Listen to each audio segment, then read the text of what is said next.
Hello students, अभी हम पढ़ने वाले हैं फ्रिंज चौड़ाई के बारे में। आपने व्यतिकरण प्रतिरूप प्राप्त किया था। व्यतिकरण प्रतिरूप में आपने देखा था कि एक ब्राइट, एक डार्क, एक ब्राइट, एक डार्क, इस प्रकार से जो फ्रिंजें हैं वो क्रमागत बनती हैं। यानी कि एक चमकीली बनी तो उसके बाद में क्या बनेगी, एक काली फ्रिंज बनेगी, उसके बाद में चमकीली, फिर उसके बाद में काली। इस प्रकार से इन फ्रिंजों का लगातार इस प्रकार से क्रम में बनती रहती हैं। ठीक है, तो हमें यह देखना है कि जो चमकीली फ्रिंज है उसकी चौड़ाई कितनी है और जो काली फ्रिंज है उसकी चौड़ाई कितनी है, यानी कि ये कितनी कितनी चौड़ाई की बनेंगी। ठीक है, यानी कि चौड़ाई हमें ज्ञात करनी है। तो सबसे पहले हम बात करते हैं फ्रिंज चौड़ाई की, बात करते हैं। एक शब्द है फ्रिंज चौड़ाई। तो फ्रिंज चौड़ाई की हम डेफिनेशन लिख लेते हैं पहले। फ्रिंज चौड़ाई, फ्रिंज चौड़ाई, फ्रिंज चौड़ाई का मतलब है दो क्रमागत चमकीली या दो क्रमागत काली, या इसको आप अद्वित भी बोल सकते हो, अद्वित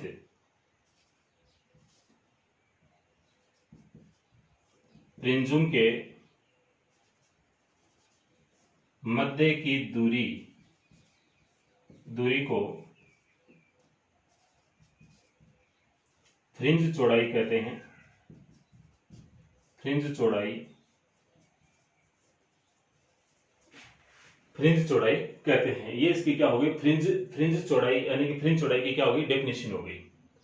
अब यहां पर हमारे पास में क्या होगा कि हमने यहां पर क्या किया है, S1 और S2, यानी कि आपको भाषा लिखनी है। S1 व S2 दो कला संबंध प्रकाश स्रोत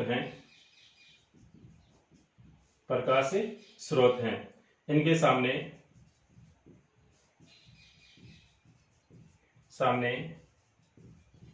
एक पर्दा रखते हैं। ठीक है, ये दो प्रकाश स्रोत आपके पास में S1 और S2, इसके सामने आपने क्या कर दिया, एक पर्दा रख दिया। ठीक है, पर्दे के केंद्रीय बिंदु O' पर हमेशा चमकीली फ्रिंज बनेगी। ठीक है, हमेशा पर्दे के केंद्रीय भाग यानी कि केंद्रीय बिंदु O' पर हमेशा यहां पर क्या बनेगी, चमकीली फ्रिंज बनेगी। ठीक है, यहां पर प्रकाश स्रोत और पर्दे के बीच की दूरी क्या है, D है। दोनों प्रकाश स्रोतों की मध्य दूरी क्या है, D है। ठीक है, D क्या है, दोनों प्रकाश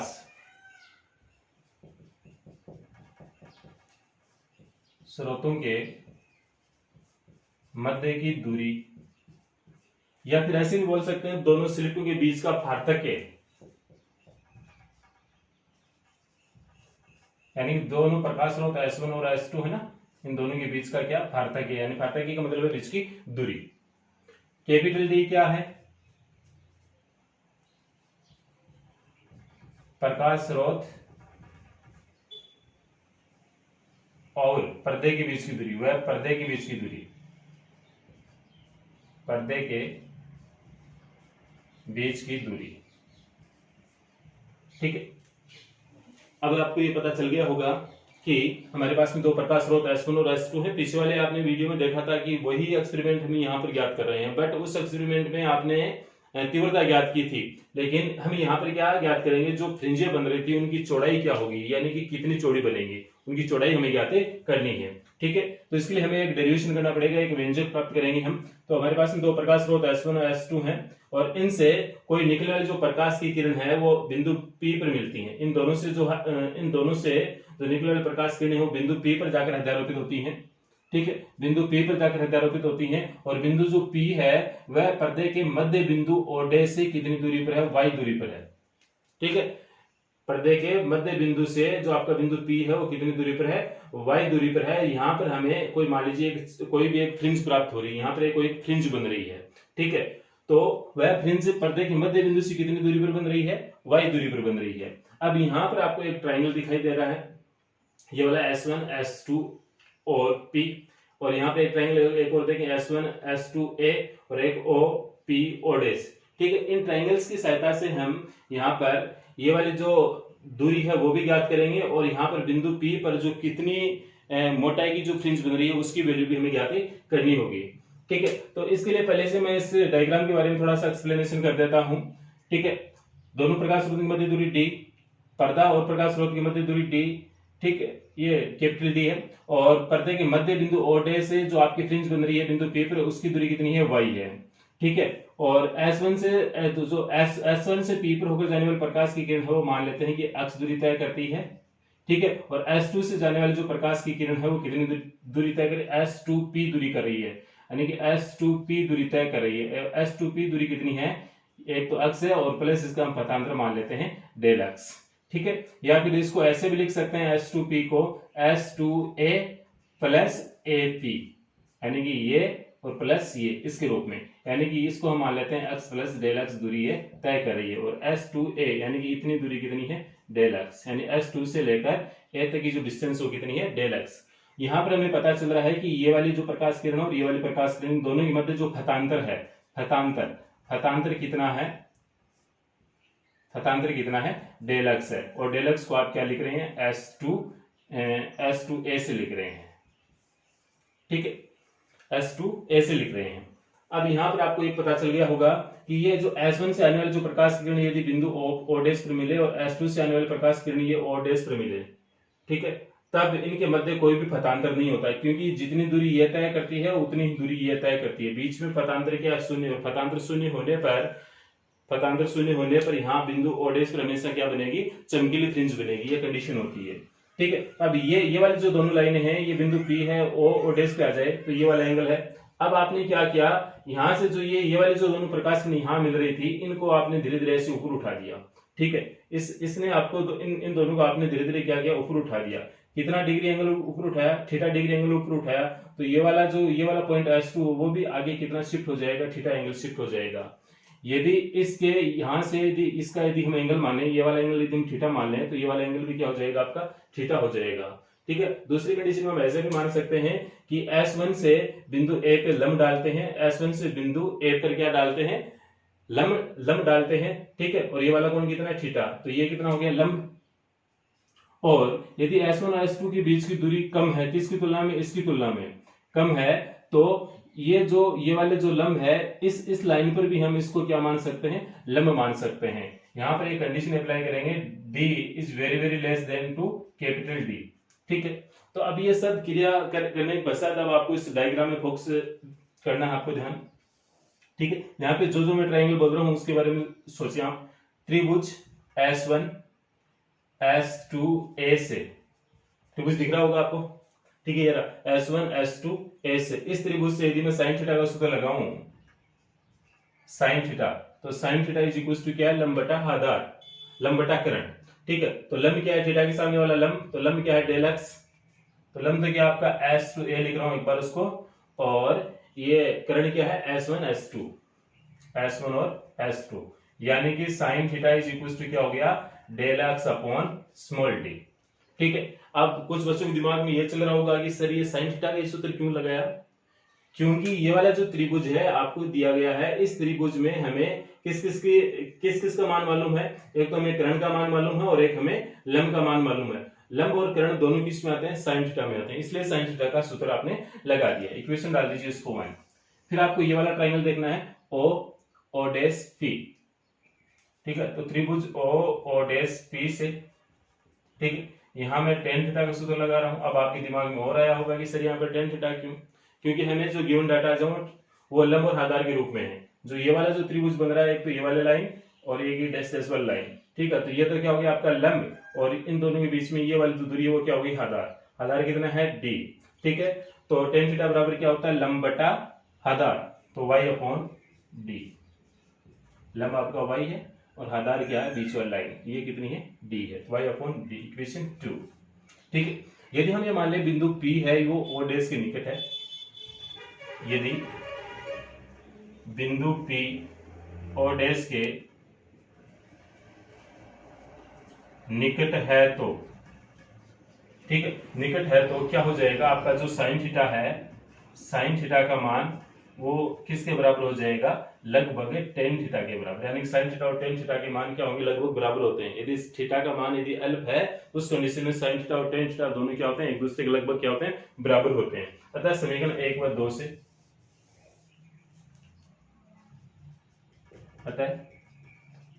समीकरण 1 व 2 से हम क्या लिख सकते हैं, दोनों को एक दूसरे के बराबर लिख सकते हैं।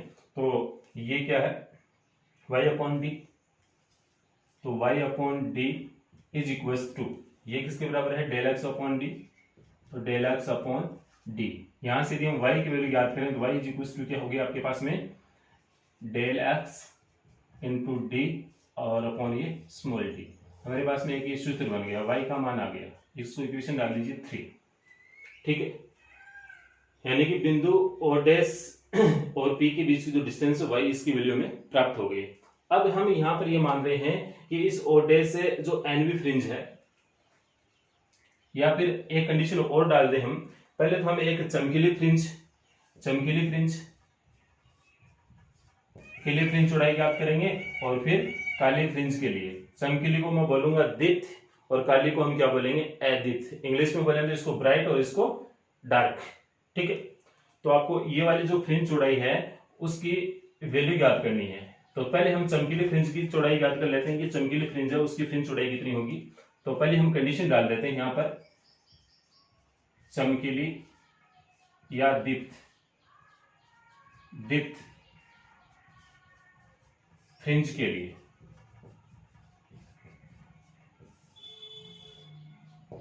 ठीक है, चमकीली या दीप्त फ्रिंज के लिए यानी कि ब्राइट फ्रिंज के लिए। तो ब्राइट फ्रिंज के लिए पथांतर कितना होता है बताइए मुझे, पीछे वाले डेरिवेशन में आ गया। चमकीली फ्रिंज के लिए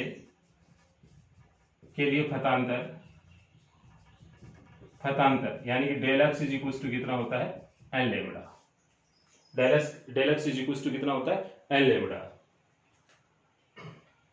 ठीक है, अतः किसी एनवी चमकीली फ्रिंज के लिए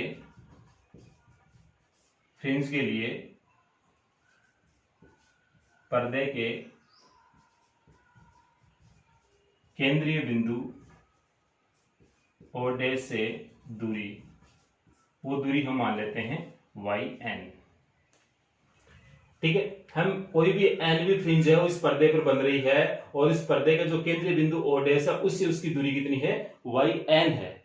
किसी फ्रिंज के लिए डिस्टेंस y मान ली, एनवी फ्रिंज के लिए yn मान लिया आपने। ठीक है, तो yn इज इक्वल्स टू, ये वाला फॉर्मूला आप लिखें, यहाँ पे क्या लिख देंगे हम, n लिख देंगे।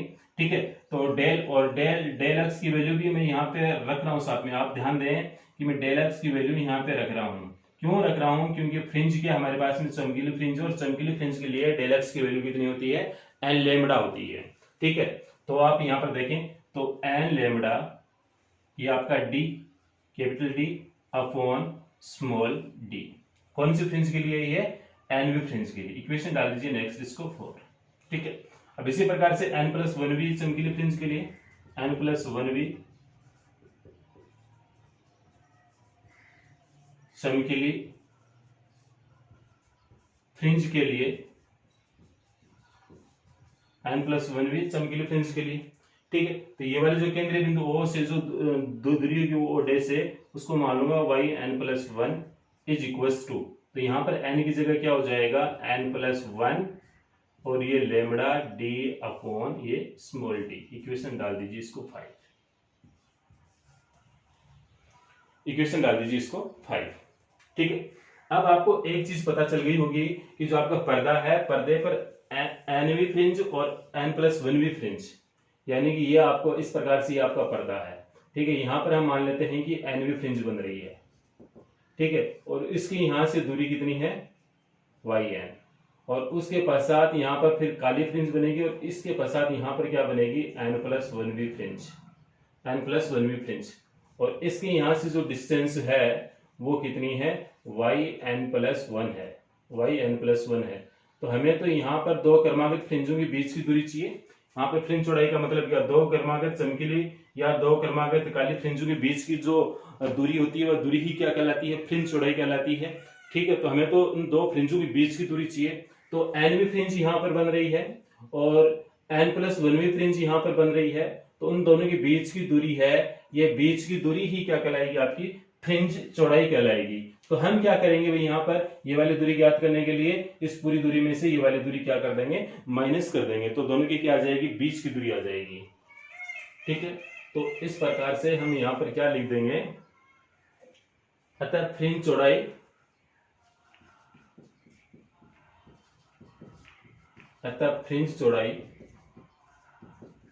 और फ्रिंज चौड़ाई को हम लिखेंगे बीटा से, अतः फ्रिंज चौड़ाई। ठीक है, तो फ्रिंज चौड़ाई बीटा और ये हम लिख रहे हैं ब्राइट या फिर दीप्त लिख दें, बीटा दीप्त यानी कि चमकीली फ्रिंज। ठीक है, तो क्या हो जाएगा, yn+1 माइनस yn। अब इन दोनों की वैल्यू रख दीजिए, तो बीटा दीप्त इज इक्वल टू yn+1 की वैल्यू रही n+1 lambda D upon small D और minus n lambda D upon small D, यानी कि y यानी कि वैल्यू रख दी गई। ठीक है, अब इसको इन दोनों में कॉमन आ रहा है, वो कॉमन ले लीजिए, तो बीटा दीप्त यानी कि beta bright is equal to common क्या आ रहा है, lambda D upon D common आ रहा है, और यहाँ पर क्या रिमेनिंग है, n+1 और यहाँ पर क्या रहेगा, ये -n कॉमन आ जाएगा। ठीक है, कॉमन जो आ गया वो तो आपने बाहर रख दिया, लैम्डा डी बाई डी बाहर रख दिया, यहाँ पे क्या बचा, n+1 बचा और यहाँ पर क्या बचा, माइनस का चिन्ह और ये n बचा, तो n लिख दिया, n से n क्या हो गया, कैंसिल। ठीक है, तो बीटा दीप्त इज इक्वल टू क्या हो गया, लैम्डा डी अपॉन डी। ठीक है, इसको आप इक्वेशन दे दीजिए नेक्स्ट 6 और ये फॉर्मूला आप याद भी कर लीजिए। ठीक है, यानी कि आपके पास में जो फ्रिंज चौड़ाई आई है वो फ्रिंज चौड़ाई कितनी आई है, lambda D upon D I है। फ्रिंज चौड़ाई का मतलब है, यहाँ पर आपके पास में इस प्रकार से मैं एक बॉक्स बना रहा हूँ, यहाँ पर आपको अब समझ में आएगा। यहाँ पर मैंने मान लिया कि काली फ्रिंज बन रही है, यहाँ पर बीच में चमकीली, यहाँ पर बीच में क्या बन रही है, काली फ्रिंज, और यहाँ पर बीच में क्या बन रही है, चमकीली, और यहाँ पर काली, और यहाँ पर पुनः क्या है, चमकीली है। ठीक है, तो इसकी जो चौड़ाई है ये कितनी मोटी बनी है वो ज्ञात करनी है, ये कितनी चौड़ाई है, ये कितनी चौड़ी है, ये कितनी चौड़ी है, ये कितनी चौड़ी है, यानी इनकी चौड़ाई ज्ञात करनी है हमें। ठीक है, तो ये तो हमने चौड़ाई ज्ञात कर ली, किसके लिए, दीप्त फ्रिंज के लिए। अब जो हमें यहाँ पर जो काली फ्रिंज बनेगी उसकी भी चौड़ाई ज्ञात करेंगे। यहाँ पर कौन क्या किस प्रकार से ये आपको पता होना चाहिए। लैम्डा क्या है, प्रकाश का तरंगदैर्ध्य, यानी कि हम बैटरी से फोकस करेंगे या कोई दो प्रकाश स्रोत लेंगे, उनसे प्रकाश उत्सर्जित होगा, प्रकाश का व्यतिकरण होगा, तो हमें जो तरंगदैर्ध्य लेनी है वो कौन सी तरंग की लेनी है, प्रकाश तरंग की लेनी है। ठीक है, तो लैम्डा तो क्या है, प्रकाश तरंग का तरंगदैर्ध्य है, डी क्या है, प्रकाश स्रोत और पर्दे के बीच की दूरी है, और स्मॉल डी क्या है, दोनों स्लिटों के बीच का फार्तक्य है, यानी कि जो दो प्रकाश स्रोत हैं उनके बीच की दूरी है। ठीक है, अब हम क्या करेंगे, अदीप्त फ्रिंज की चौड़ाई ज्ञात करेंगे, अदीप्त फ्रिंज की चौड़ाई ज्ञात करेंगे। ठीक है, तो पहले आप एक बार इसका एक स्क्रीनशॉट ले लीजिए फटाफट। अब नंबर 2 है आपके पास में काली फ्रिंज, काली या अदीप्त फ्रिंज के लिए फ्रिंज चौड़ाई। ठीक है, इसके लिए देखिए यहाँ पे काली फ्रिंज के लिए हतांतर del x is equal to कितना होता है, 2n+1 लैम्डा अपॉन 2। ठीक है, यदि आपको पता नहीं है तो आप अभी अपने नोट्स में जो पिछले वाले वीडियो के जो आप नोट्स हैं वो देख लीजिए। ठीक है, पिछले वाली वीडियो की जो नोट्स हैं वहाँ पे देख लीजिए। ये तो आप देखिए केस नंबर व्यतिक्रम का गणितीय विश्लेषण में केस 2 में देख लीजिए, और ये केस नंबर 4 में देख लीजिए, वहाँ पे पता अंदर दिया हुआ है संपोषी व्यतिकरण के लिए और विनाशी व्यतिकरण के लिए। ठीक है। जहाँ पे चमकीली फ्रिंज बनेगी वहां पे सीधा मतलब यही कि संपोषी व्यतिकरण गठित होगा, और जहाँ पे काली फ्रिंज बनेगी वहां पर क्या होगा, विनाशी व्यतिकरण गठित होगा। ठीक है, तो ये वाली वैल्यू हम कहाँ पे रखने वाले हैं, समीकरण 3 में रखने वाले हैं। अतः समीकरण 3 से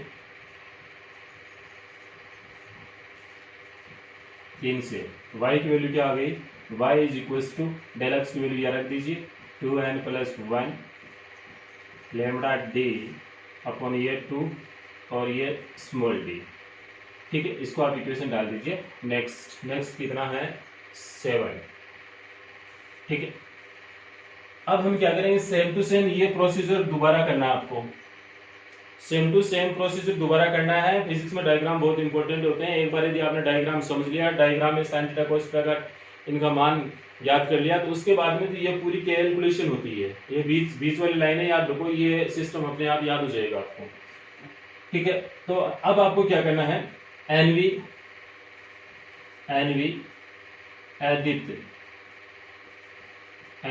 एदिप्त फ्रिंज की पर्दे के केंद्रीय बिंदु और डैश से दूरी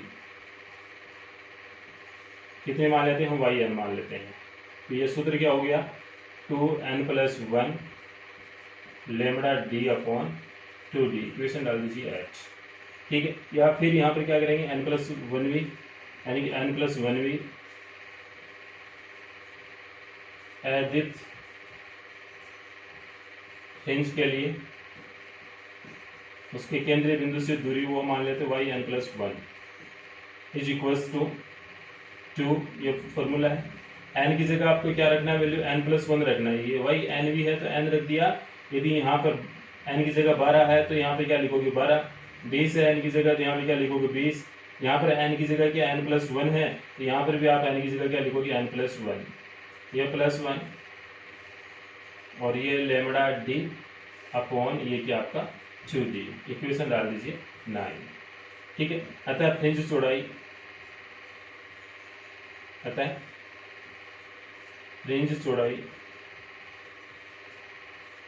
को आप किससे लिखोगे, बीटा से लिखोगे।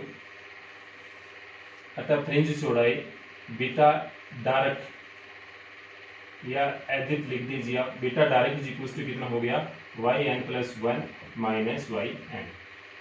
ठीक है, तो beta dark is equal to yn+1 की वैल्यू रख दीजिए, कितनी है 2n+1 और +1 और ये lambda D upon 2d minus क्या है, ये माइनस ये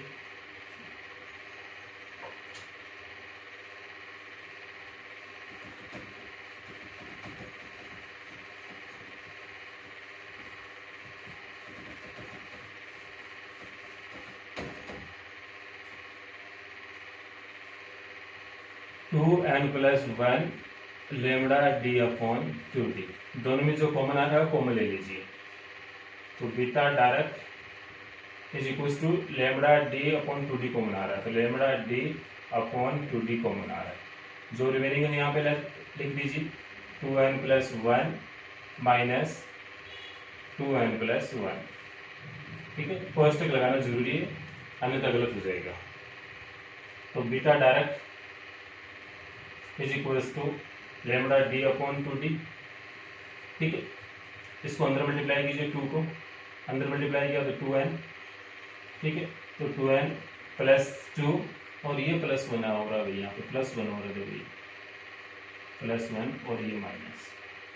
ठीक है, +1 ये माइनस 2n कोस पे घटाया तो आगे वाला 1 क्या हो गया माइनस। ठीक है, ये 1 से 1 कैंसिल हो गया, 2n से 2n कैंसिल हो गया, ओनली क्या बचा यहाँ पे 2 बचा। तो beta direct is equals to lambda D upon 2d। 2n से 2n कैंसिल हो गया, 1 से 1 कैंसिल हो गया, क्या बचा ओनली 2 बचा। ये 2 इस 2 से कैंसिल हो गया, तो beta direct is equals to क्या हो गया लेमडा डी अपॉन d। इसको आप इक्वेशन दे दीजिए नेक्स्ट 10। ठीक है, अब इक्वेशन ये वाली इक्वेशन देखिए, इक्वेशन 6 और इक्वेशन 10। देखिए जल्दी देखिए फटाफट, दोनों में क्या है, दोनों समान है या असमान है, दोनों समान है। इसका मतलब क्या हुआ, यहाँ पर ये लिख सकते हैं कि बीटा डायरेक्ट ये बराबर है किसके, बीटा ब्राइट, बीटा ब्राइट। ठीक है, अतः स्पष्ट है कि दीप्त और अदीप्त दोनों फ्रिंजों की जो फ्रिंज चौड़ाई होती है वो क्या होती है, एक समान होती है। ठीक है, दोनों की जो फ्रिंज चौड़ाई है वो एक समान होती है। ये डिपेंड नहीं करती फ्रिंज चौड़ाई कि ये y प्लस एन वी है या n प्लस 1v है या n माइनस 1v है या n माइनस 2v फ्रिंज है। कौन सी फ्रिंज है, कोई सी भी फ्रिंज हो, प्रत्येक फ्रिंज है उसकी जो फ्रिंज चौड़ाई है वो क्या बनेगी, समान बनेगी, यानी फ्रिंज चौड़ाई सबके लिए क्या होगी, एक जैसी होगी। ठीक है, और एग्जाम में जो ये वाला जो फॉर्मूला है ये इंपॉर्टेंट है, इस फॉर्मूले पे आधारित एक दो न्यूमेरिकल जरूर पूछे जाते हैं। ठीक है, यहाँ पे यदि आपको बीटा का मान दे दिया है तो लैम्बडा पूछ लिया जाएगा, इन तीनों का मान दे दिया तो बीटा पूछ लिया जाएगा, यानी इन चारों में से कोई भी आपको 3 वैल्यू दी जाएगी और एक वैल्यू आपसे पूछ ली जाएगी। ठीक है, तो ये वाला फॉर्मूला आप याद रखें। और खास बात ये है इसमें लैम्बडा क्या है, कैपिटल डी क्या है, स्मॉल डी क्या है, ये इंपॉर्टेंट है। ठीक है, तो आप इसका भी आप एक बार स्क्रीनशॉट ले लीजिए। ठीक है, अब इसके बाद में हम ये एक छोटा सा डिस्कशन और करने वाले हैं कि जो बीटा डायरेक्ट है या बीटा ब्राइट है, बीटा डायरेक्ट या बीटा ब्राइट कोई भी हो, कहने का मतलब है बीटा ही बोलेंगे हम इसको, क्योंकि दोनों की मान क्या है, दोनों का मान एक जैसा है। ठीक है, तो बीटा की जो वैल्यू है वो किस किस पर डिपेंड करती है, किस किस पर डिपेंड करती है उसके बारे में चर्चा करनी है। तो यहाँ पर आपको शॉर्टकट में दिख रहा है कि लैम्बडा भी डिपेंड करती है, कैपिटल डी पे डिपेंड करती है, स्मॉल डी पे चौड़ाई पे निर्भरता। तो फ्रिंज चौड़ाई का हमारे पास में जो फॉर्मूला आया था, फॉर्मूला क्या था, beta is equal to lambda D upon D. यहाँ पे लैम्बडा क्या है, तरंगदैर्ध्य, तरंगदैर्ध्य, और डी क्या है, दोनों प्रकाश स्रोतों के बीच की दूरी, यानी कि S1 व S2 क्या दो प्रकाश स्रोत है, इनके बीच की क्या है दूरी। और डी क्या है, प्रकाश स्रोत S1 और पर्दा के बीच की दूरी है। ठीक है, तरंगदैर्ध्य सामान्यतः आपको न्यूमेरिकल में एंगस्ट्रॉम में दिया जाएगा। आपको ध्यान रहे कि एक एंगस्ट्रॉम इज इक्वल टू कितना होती है, 10 की घात माइनस 10 मीटर होता है। ठीक है, यदि आप न्यूमेरिकल करें तो एंगस्ट्रॉम में जो वैल्यू है उसको मीटर में चेंज करनी पड़ेगी, और मीटर में चेंज करने के लिए आपको क्या करना पड़ेगा, 10 की घात माइनस 10 मीटर से मल्टीप्लाई करना पड़ेगा। ठीक है, अब देखें यहाँ पर इसकी चौड़ाई की जो निर्भरता है वो क्या क्या है। तो यहाँ पर देख लीजिए, पहला पॉइंट आपको दिखाई दे रहा है कि बीटा समानुपाती लैम्बडा, बीटा समानुपाती लैम्बडा। यदि प्रकाश का तरंगदैर्ध्य ज्यादा है, प्रकाश का तरंगदैर्ध्य ज्यादा होगा तो बीटा की वैल्यू क्या होगी, ज्यादा होगी, यानी फ्रिंज चौड़ाई क्या बनेगी, ज्यादा बनेगी, ज्यादा चौड़ी बनेगी। हम यहाँ पर एक बात करें कि लाल रंग की जो तरंगदैर्ध्य है उसको मैं बोल दूं लैम्बडा रेड। ठीक है, या और फिर यदि नीले रंग की जो तरंगदैर्ध्य है उसको मैं बोल दूं लैम्बडा ब्लू। ठीक है, अब इन दोनों रंगों में से किस रंग की फ्रिंज चौड़ाई ज्यादा बनेगी, ब्लू के लिए बनेगी या फिर रेड के लिए बनेगी। ठीक है, आप मुझे बताएं कि बीटा रेड और बीटा ब्लू इनमें क्या संबंध होगा, इन दोनों में क्या संबंध होगा, कौन बड़ा होगा और कौन छोटा होगा, बोलिए जल्दी। आपको पता है कि बीटा रेड ज्यादा है, और आपको यह भी पता होना चाहिए कि जो लैम्बडा रेड है उसका मान ज्यादा होता है ब्लू की तुलना में, यानी कि रेड कलर की जो तरंगदैर्ध्य है वो क्या होती है, ज्यादा होती है बाकी सभी रंगों की तुलना में। ठीक है, तो lambda red is greater then blue. ठीक है, तो लैम्बडा रेड के लिए ये बीटा भी क्या होगा, ज्यादा होगा, इसलिए हम ये संबंध इंगित कर सकते हैं। एक नंबर का क्वेश्चन ऐसे पूछा जा सकता है कि आपके पास में दो प्रकाश हैं, लाल और ब्लू, इन दोनों में से किस रंग की फ्रिंज चौड़ाई ज्यादा चौड़ी बनेगी, किसकी बनेगी, लाल की बनेगी। क्यों बनेगी, क्योंकि हम जानते हैं बीटा समानुपाती लैम्बडा, और lambda red is greater than lambda blue, अतः beta red is greater than beta blue. इस प्रकार से आप अपनी भाषा में क्वेश्चन की भाषा पढ़कर आप अपनी भाषा में उसको कैसे भी एक्सप्लेन कर सकते हैं, लेकिन आंसर पूरा स्टिक आना चाहिए। उसके बाद में दूसरा बीटा समानुपाती क्या है, कैपिटल डी। ठीक है, प्रकाश स्रोत S1 और S2 और ये पर्दा, इन दोनों की जो बीच की दूरी है वही क्या आपकी कैपिटल डी है, यानी कि प्रकाश स्रोत से यदि हम दूरी बढ़ाएंगे तो दूरी बढ़ाने पर जो फ्रिंज चौड़ाई है वो क्या बनेगी, ज्यादा चौड़ी बनेगी। ठीक है, यानी डी का मान बढ़ेगा तो बीटा का मान भी क्या हो जाएगा, बढ़ जाएगा। इसका मान कम करोगे तो इसका मान भी क्या हो जाएगा, कम हो जाएगा। ठीक है, उसके पश्चात है ये वाली बात नंबर 3, बीटा समानुपाती 1/d, यानी कि आप इन दोनों प्रकाश स्रोतों के बीच की दूरी यदि बढ़ा दोगे, डी यदि आप बढ़ा रहे हो तो बीटा क्या हो जाएगा, कम हो जाएगा। क्यों? क्योंकि ये इसके क्या है, व्युत्क्रमानुपाती है। अब यहाँ पर एक जो लास्ट केस हम पढ़ने वाले हैं जो निर्भरता, वो इम्पोर्टेंट है। ठीक है, कैसे इम्पोर्टेंट है वो देखें आप। यदि हम ये जो यंग का जो द्विच्छिद्र प्रयोग है वायु के स्थान पर किसी माध्यम में करें, ठीक है, यानी कि ये जो एक्सपेरिमेंट है पहले आपने वायु में किया, ठीक है, और फिर वायु में करने के पश्चात आप किसी माध्यम में करें और उस माध्यम का जो अपवर्तनांक है वो हम मान लें n, माध्यम का अपवर्तनांक कितना मान लें, n मान लें, तब क्या होगा। ठीक है, तब देखें जो प्रकाश है, प्रकाश का तरंगदैर्ध्य है वो चेंज हो जाएगा, लैम्बडा क्या हो जाएगा, परिवर्तित हो जाएगा। ठीक है, प्रकाश का तरंगदैर्ध्य क्या हो जाएगा, परिवर्तित हो जाएगा। हम वायु में जो प्रकाश का तरंगदैर्ध्य वो लैम्बडा मान रहे हैं और माध्यम में जो प्रकाश का तरंगदैर्ध्य वो लैम्बडा डैश मान रहे हैं, तो लैम्बडा डैश की वैल्यू हो लैम्बडा बटा n हो जाएगी। ये आपको पहले जानकारी है। इस बीच वाले चैप्टर में आपने अपवर्तनांक के बारे में पढ़ा था, तब लैम्बडा और n में संबंध स्थापित किया था आपने इस प्रकाश की साल के मध्य, तो इस प्रकार से संबंध आया था। ठीक है, तो lambda dash is equal to n upon lambda हो जाएगा। ठीक है, तब इस कंडीशन में जो बीटा है वो तो कितना है, लैम्बडा डी अपॉन डी होगा, और इस कंडीशन में जो बीटा है वो उसको हम कितना मानेंगे, बीटा डैश। तो beta dash is equal to क्या हो जाएगा, lambda dash D upon D. अब लैम्बडा डैश की वैल्यू इसमें रख दीजिए, तो beta dash is equal to क्या हो गया, इसकी वैल्यू है लैम्बडा अपॉन एन, और ये डी और ये नीचे स्मॉल डी। ठीक है, अब इन दोनों की यदि हम तुलना करें बीटा और बीटा डैश की, तो क्या संबंध आएगा आपके पास में, बीटा डैश, या फिर बीटा डैश बराबर आप क्या लिख सकते हैं, बीटा डैश बराबर ऐसे लिख सकते हैं, beta dash is equal to beta upon N. ठीक है, इसकी जगह तो आप क्या लिख दोगे, बीटा लिख दोगे, और ये एन क्या बच गया नीचे। ठीक है, अतः यहाँ से क्या रिजल्ट निकल के आया है, रिजल्ट ये निकल के आया है कि बीटा डैश यानी कि माध्यम में करने पर उसकी जो फ्रिंज चौड़ाई है वो n गुना कम हो जाएगी, n गुना क्या हो जाएगी, कम हो जाएगी। ठीक है, तो इस प्रकार से आप ये समझ गए होंगे कि जो फ्रिंज चौड़ाई वो किस किस पर डिपेंड करती है। एक चीज और यहाँ पर है, क्या है, हम प्रकाश का तरंगदैर्ध्य ज्ञात कर सकते हैं इस एक्सपेरिमेंट की सहायता से, यानी यंग के द्विच्छिद्र प्रयोग की सहायता से हम प्रकाश का तरंगदैर्ध्य ज्ञात कर सकते हैं। कैसे ज्ञात कर सकते हैं, यदि हम फ्रिंज चौड़ाई को माप लें, फ्रिंज चौड़ाई को माप लेंगे, फ्रिंज कितनी मोटी बनी है पर्दे पर, उसकी फ्रिंज चौड़ाई माप लें, और प्रकाश स्रोत और पर्दे के बीच की दूरी माप लें, और इन दोनों प्रकाश स्रोतों के बीच की दूरी माप लें, इन सब की वैल्यू रखकर हम प्रकाश की तरंगदैर्ध्य ज्ञात कर सकते हैं, जो कि यंग के द्विच्छिद्र प्रयोग का एक महत्वपूर्ण उपयोग है।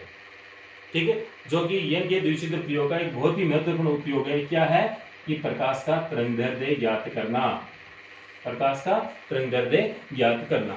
एक चीज और यहाँ पर हम देख रहे हैं, अभी आपने जो पिछले अभी जो डेरिवेशन किया था उसमें आपने सबसे पहले साइन थीटा लिया था, उसके बाद में टेन थीटा लिया था, और टेन थीटा बराबर क्या आया था आपके पास में y अपॉन डी आया था।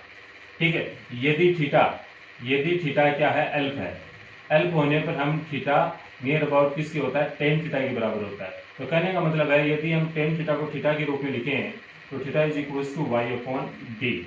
ठीक है, या फिर कोणीय फार्ते के जो कोण में अंतर है वो यदि हम डेल थीटा से लिखें, ये लिखिए, इसको हम क्या लिखेंगे, डेल वाई अपॉन डी से। अब यहाँ पर देखें डेल वाई का मतलब क्या है, पर्दे पर ये वाली दूरी क्या है, y है, और यहाँ पर ये वाली दूरी y1, ये y2, इन दोनों के बीच की दूरी क्या है, डेल वाई। तो del Y as it is ये क्या हो गया, फ्रिंज चौड़ाई बीटा। तो डेल वाई को हम रिप्लेसमेंट कर सकते हैं किससे, बीटा से। तो del theta is equal to beta upon D, capital D, और बीटा इज इक्वल टू क्या होता है, बीटा इज इक्वल टू क्या होता है, लैम्बडा डी अपॉन डी। तो यहाँ पर आप बीटा की वैल्यू लिख दीजिए। तो del theta is equal to क्या हो गया, बीटा अपॉन डी, बीटा की वैल्यू लिख दीजिए, तो लैम्बडा डी अपॉन डी, तो डी से डी कैंसिल हो गया।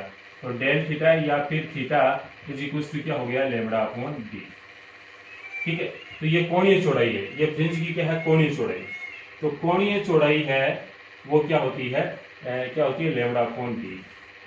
तो फ्रिंज की जो कोणीय चौड़ाई है वो लैम्डा अपॉन डी होती है। कहने का मतलब है कैपिटल डी पर निर्भर नहीं करती है। क्यों नहीं करती, क्योंकि यहाँ पर कैपिटल डी का फॉर्मूला नहीं है, उसका मान नहीं है, फॉर्मूले में उसके कैपिटल डी की वैल्यू नहीं आई।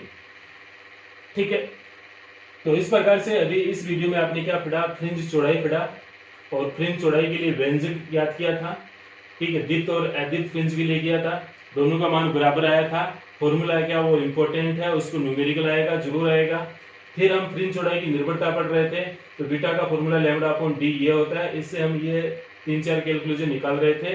दूसरी बात यह है कि एंगस्ट्रॉम को यदि मीटर में बदलना पड़े तो 1 एंगस्ट्रॉम बराबर 10⁻⁻10 मीटर होता है।